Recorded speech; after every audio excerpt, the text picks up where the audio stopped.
The 12 Olympians are the 12 chief gods of the Greek pantheon who dwell atop Mount Olympus. They represent the core of the Greek myths, each overseeing key aspects of the world and human life itself. If you learned just one new thing about the Greek gods in this video, then how about you subscribe? So let's go through the main gods of Greek mythology. Zeus. Zeus is the king of the gods and the god of the sky, weather, kingship, law, order, destiny, and fate. After Cronus devoured all of his children to prevent a prophecy of his downfall, Rhea hid Zeus at birth and gave Cronus a stone in his place. Raised in secret, Zeus eventually returned and forced Cronus to regurgitate his siblings. These include Hestia, Demeter, Hera, Hades, and Poseidon. With their help, he waged war against the Titans, ultimately defeating them, ending the age of the Titans, and establishing the reign of the Olympians. Zeus, Poseidon, and Hades drew lots. Each lot determined which domain each of them would rule: the underworld, the sea, and the sky, including the title for King of the Gods. Hades became the ruler of the underworld, Poseidon the ruler of the sea, and Zeus the ruler of the sky and the gods. As the new ruler of the gods, Zeus is the ultimate authority, and his will is absolute. Zeus had many consorts before making his sister Hera his wife. Metis was his first wife, but like his father and grandfather who were overthrown by their child, Zeus learned of a prophecy that the child of he and Metis would create a child which would produce a child that would overthrow Zeus. In response, Zeus absorbed Metis into his own body before she could give birth to their child.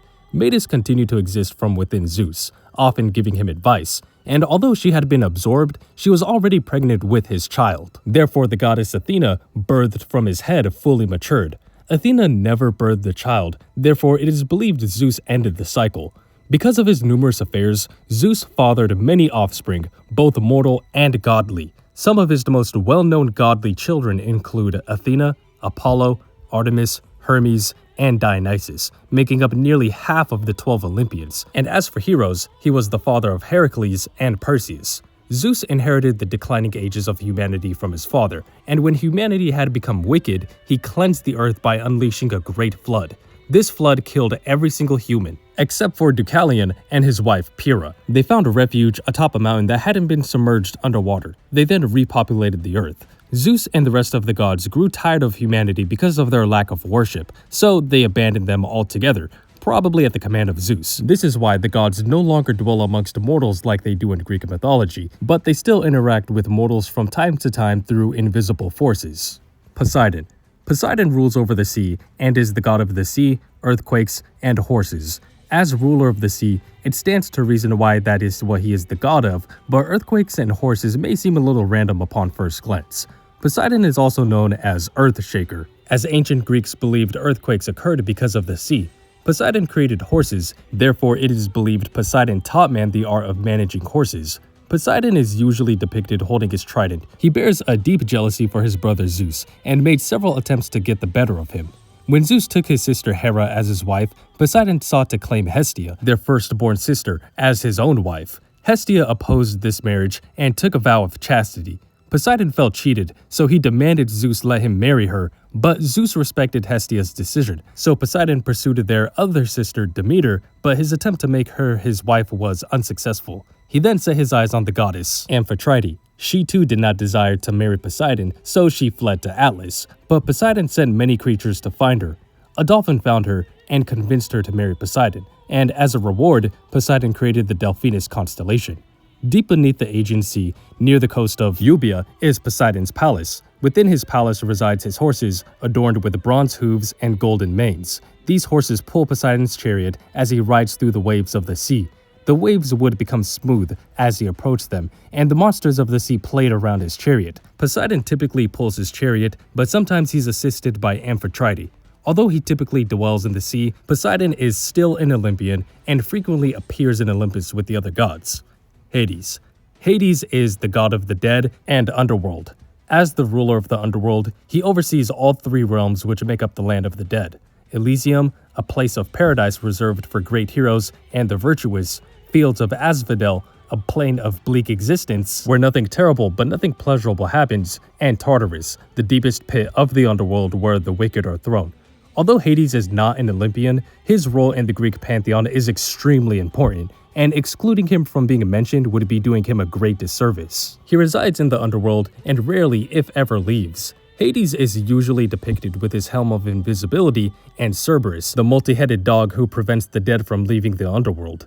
Despite his depiction in media, Hades was no devil. He was not evil, nor was he unjust. His realm is a place of order. He ruled with unwavering authority, ensuring the dead remained in their rightful place and that no mortal cheated the boundaries of life and death. The most famous story surrounding Hades was his abduction of Persephone, the daughter of Demeter. With Zeus's consent, Hades took Persephone away in his chariot, drawn by his black steeds. Though Persephone became his queen, her mother's grief plunged the world into famine as plants withered away. Eventually, a compromise was struck. Persephone would spend a third of the year with Hades and 2/3 of the year with her mother.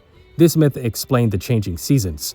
Nowadays, Hades is seen as the calmest of the gods because we don't see him punishing mortals for offending him like the other gods do.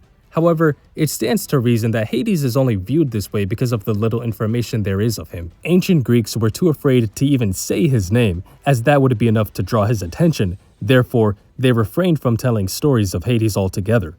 Hera. Hera is the goddess of marriage, woman, the sky, and the stars of the heaven. Though she was the wife of Zeus, Zeus had constant affairs, which resulted in Hera's retaliation. Because of her hatred and jealousy, most myths featuring Hera give her the role of an antagonist. She was known for persecuting Zeus's lovers and their children, even if her scorn was unjust. As the goddess of marriage, marriage was extremely sacred to her, which helps explain why she is extremely jealous. She is willing to go as far as to kill unborn children and babies, as some of her attempted murders include Apollo, Artemis, Dionysus, and Heracles. Although she tried to kill Heracles, one myth claims Zeus tricked Hera into breastfeeding Heracles, and when he pulled away, milk spurted into the sky, thus creating the galaxy we live in, and that is why it is called the Milky Way galaxy. She may be married to Zeus, but that doesn't mean she is queen of the gods. She doesn't have the power to extend her will onto other gods like Zeus does. In fact, Hera must obey Zeus like any other god, and be careful not to offend him. Although they clash, and she plotted to overthrow Zeus from time to time, she is simply the wife of the king of the gods. There are several myths which explain how Zeus and Hera married. One myth says Hera hid in a cave to avoid Zeus, but Achilles convinced her to give him a chance. Another claimed that Zeus transformed into a cuckoo to woo her. It's even said that their marriage ceremony lasted 300 years. Demeter. Demeter is the goddess of agriculture, grain, and the fertility of the earth. Her influence is directly tied to the growth of crops and the changing seasons. Demeter is credited with teaching humans how to cultivate the land, making civilization possible. Demeter is best known for the myth of her daughter Persephone, whom she had with Zeus. When Hades abducted Persephone and took her to the underworld to be his wife, Demeter's grief was so great that she withdrew her gifts from the world. Crops stopped growing, and the earth became barren. In this way, Demeter caused the first winter. She refused to let the world thrive until her daughter was returned. She was informed Persephone was abducted and was eager to get her back. So through a compromise, Persephone would spend part of the year with Hades and the underworld and part with Demeter. This myth explains why the seasons changed. When Persephone is with her mother, Demeter allows the world to bloom. These seasons include spring and summer. When she descends into the underworld, Demeter mourns, and the land dies, explaining autumn and winter. Though her myths are fewer than the other gods, her presence was constant. Every loaf of bread, every stalk of grain, every planted seed, that was because of Demeter. Aphrodite. Aphrodite is the goddess of love, beauty, pleasure, and procreation. The standard origin of her birth occurred when she was born from the sea foam when Cronus castrated Uranus and threw his genitals into the ocean. She emerged fully formed, and although this makes her the first Olympian, there are no myths about her until the Olympians established their rule. Aphrodite was married to Hephaestus, but their marriage was arranged and loveless. She took Ares, the god of war, as her primary lover.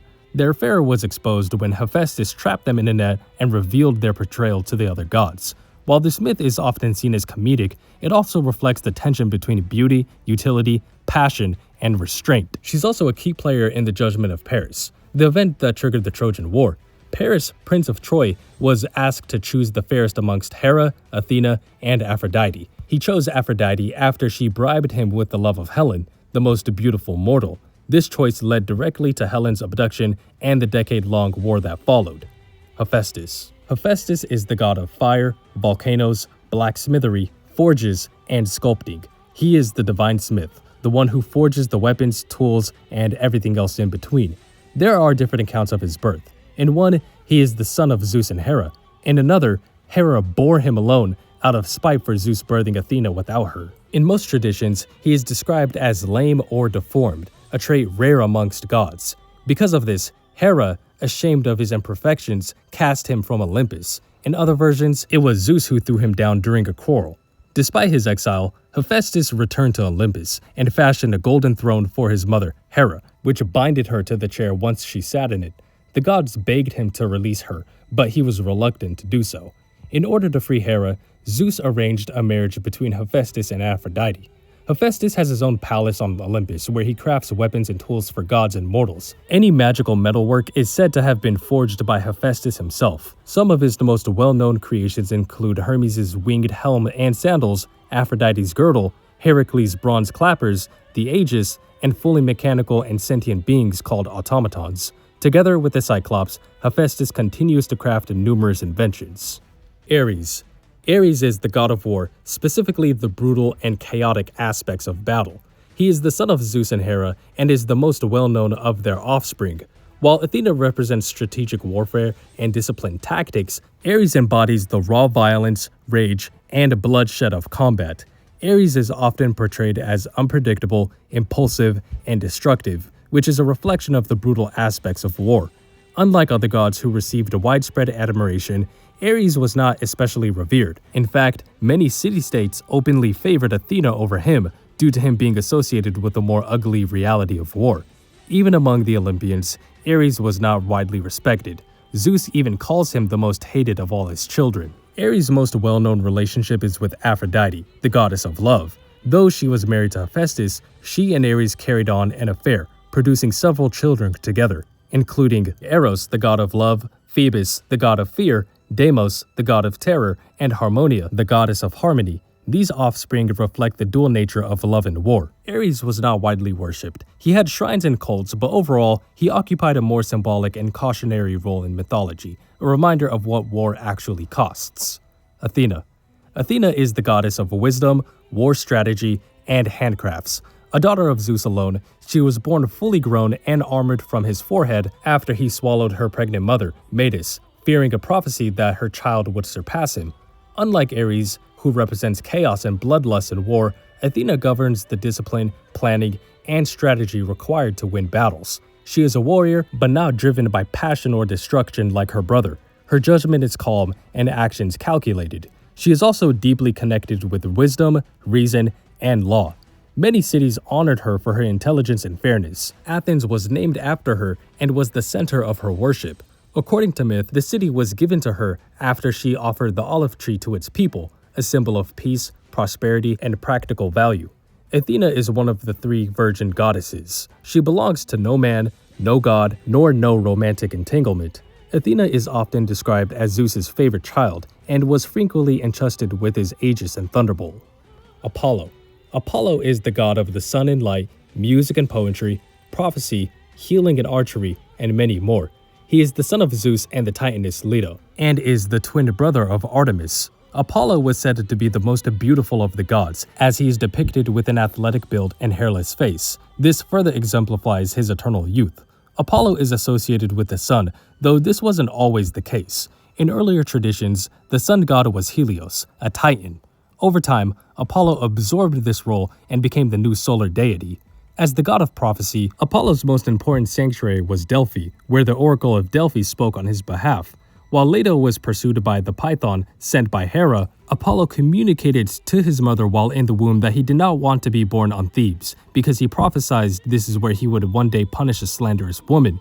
As the god of music, poetry, and the arts, he's often depicted playing the lyre. Through the muses, he inspired creativity. Apollo also presided over healing and disease, capable of bringing plague or restoring health. It is said the instant Apollo came out the womb, the entire island became gold. At only 4 days old, Apollo took up his bow and arrows and slew Python for pursuing his pregnant mother. Artemis. Artemis is the goddess of the hunt, wilderness, wild animals, childbirth, and the moon. She is the daughter of Zeus and Leto and the twin sister of Apollo. Though she's associated with the moon in nature, Artemis is not gentle. She is independent, fierce, and unapproachable, a divine protector of what cannot be tamed. Accounts differ about who was born first, but myths claiming she was born before her brother says that she assisted her mother in delivering Apollo. Because of this, it helps explain why she is the goddess of childbirth despite being one of the 3 virgin goddesses. As a virgin goddess, she lives on her own terms and is surrounded by a band of hand-picked nymphs who have vowed the same. Her primary domain is the wilderness, and she is often depicted with a bow and arrows, hunting alongside deer or hounds. Since she is the goddess of wilderness, the untouched nature, to disrespect those spaces or to violate her sacred animals was to risk her wrath. Her wrath is one of the most defining parts of her mythology.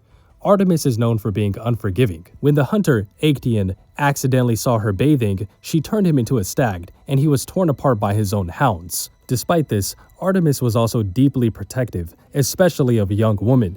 Girls prayed to her for safe passage into adulthood, and women in labor called onto her to survive childbirth. Later, Artemis became increasingly associated with the moon, especially as Apollo took on the identity of the sun. Hermes. Hermes is the god of travel, trade, athleticism, astrology, language and writing, and thievery. He also serves as the messenger of the gods and is the guide for souls to the underworld. From the moment of his birth, he was clever, fast, and a trickster. He wears a winged traveler's cap and winged sandals. He carries a staff entwined with 2 serpents, which would later be adopted as a symbol of medicine. All of these tools he has at his disposal represent his role as a messenger and mediator, someone who crosses boundaries, both literal and symbolic, between gods and mortals and life and death. Hermes is best known for his speed and his mind. He is a trickster and often uses cunning and deception to get what he wants. According to myth, on the day when he was born, he escaped his cradle, stole Apollo's cattle, and invented the lyre to appease him. Rather than punish him, Zeus admired his cleverness. When Zeus ordered Hephaestus to create Pandora to infect humanity after Prometheus returned fire to man, every god bestowed a gift onto her, and Hermes' gift is arguably the biggest reason why the evils of the world plague humanity. Hermes bestowed upon her crafty words and a dubious character. He then escorted Pandora to Prometheus' brother, Epithemus, to be his bride. Although Pandora was instructed not to open the jar, her curiosity got the best of her, and opening it unleashed all of the evils. While all of the gods are responsible for the creation of Pandora, it is arguable that Hermes played the greatest role in humanity's demise by giving her a dubious nature, as this action encapsulates his identity as a trickster. Dionysus. Dionysus is the god of wine, madness, pleasure, vegetation, theater, and festivity. He was born from Zeus and the mortal Semele. Dramatic festivals were held in his honor, and tragedies and comedies alike were seen as forms of ritual performances. Through theater, people could confront grief, passion, and absurdity in a controlled setting. Dionysus' birth was unusual.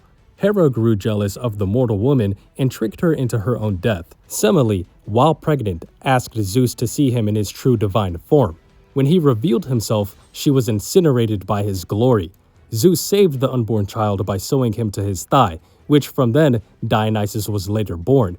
Because of this, he became known as Twice Born. Despite being the son of Zeus, Dionysus was not immediately accepted by the Olympians. Hera's jealousy led him to his persecution. He wandered the earth, driven mad by Hera's torment. Along the way, he performed many feats to prove his divinity. He discovered the vine and taught Icarus how to make wine, who then taught humans. His last and greatest feat was leading his mother out from the underworld, where they then ascended to Olympus. Dionysus was welcomed into Olympus, and he was granted a seat amongst the gods, which was rare for a figure born partly mortal. Hestia. Hestia is the goddess of the earth, the home, and domestic order. She is one of the original Olympians, the firstborn child of Cronus and Rhea, and one of the few deities who doesn't seem to participate in conflicts, feuds, or dramas that define most of the Greek pantheon. Hestia is one of the 3 virgin goddesses, and as such, she refused marriage proposals from both Poseidon and Apollo. As the goddess of the hearth, Hestia rules over the sacred fire at the center of every household and city-state. In Greek society, the hearth was not just a place for warmth or cooking. It was the spiritual heart of the home and where sacrifices were offered to the gods. When Cronus swallowed his children, Hestia was the first and last. She was the first to be consumed and the last to be freed by her brother Zeus. Unlike the other Olympians, there aren't really any myths centered around Hestia. It is also debated if Hestia or Dionysus was the 12th Olympian. The altar to the 12 Olympians at the Agora included Hestia, but the east frieze of the Parthenon had Dionysus instead. It is argued since the hearth is immovable, Hestia is unable to take part in the procession of the gods, let alone the antics of the Olympians. Therefore, it's theorized Hestia voluntarily gave up her throne when Dionysus was brought to Olympus. If you made it to the end, then hey, go ahead and subscribe.